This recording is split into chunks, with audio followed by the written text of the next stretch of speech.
Hello, welcome to the Voracious Reader. Today I want to share not so much a specific book, although I will be referring to Siddhartha by Hermann Hesse, as much as I want to share my philosophy.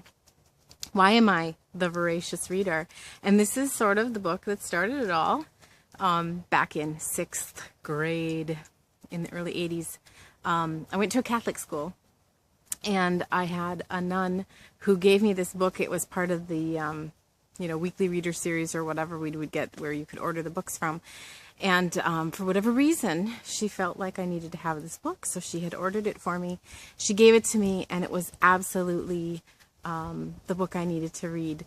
And since then, I have been reading everything under the sun about philosophy and the art of living and the meaning of life and how it all works and what makes us tick and where it all goes. And I really don't have this big religious bend. For me, it's more, I don't separate it out into a different category. It's life. It's life. There's nothing religious about it. It's life. And whatever you call the source or the creator or the inspiration behind it all doesn't really matter much to me, because in all my learning and pursuing, I respect it all. It's all got some element of truth to it. And I think truth is relative depending on what part of reality you're operating from, because we live in a multidimensional world with multidimensional realities happening all around us. We just don't see it, and we're not in tune to all of it at one time. And, rather than get into the quantum physics of it all, I like to be a little more practical and down to earth. I use a lot of psychology. People understand psychology. Buddhism, other religions, whatever works for you, that's great, use it.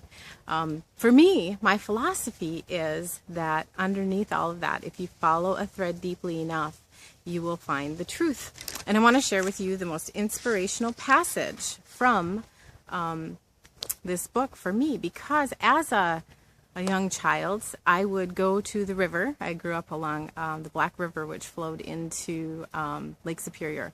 And it was a beautiful spot to just walk and sit and what I would call meditate, even at a very young age, to sit and watch the river and come to some sort of peace in my mind and learn from the river. And so you'll understand as I read this passage why this book meant so much to me. Siddhartha, the main character in the story, who is having a journey, a life journey that leads to enlightenment in the Buddhist philosophy. Siddhartha listened. He was now listening intently, completely absorbed, quite empty, taking in everything. He felt that he had now completely learned the art of listening. He had often heard all this before, all these numerous voices in the river, but today they sounded different. He could no longer distinguish the different voices, the merry voice from the weeping voice, the childish voice from the manly voice. They all belonged to each other. The lament of those who yearn, the laughter of the wise, the cry of the indignant, and the groan of the dying. They were all interwoven and interlocked, entwined in 1,000 ways. And all the voices, all the goals, all the yearnings, all the sorrows, all the pleasures, all the good, all the evil, and all of them together was the world. All of them together was the stream of events, the music of life.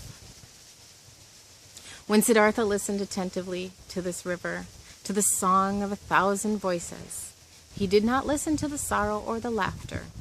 When he did not bind his soul to any one particular voice and absorb it in his self, but heard them all, the whole, the unity, then the great song of 1,000 voices consisted of one word: Om, perfection. Think about the universe, uni meaning one, and verse meaning song. One song, universe, and I see us all as notes, individual notes in the one song. That's my philosophy. That's my art of living.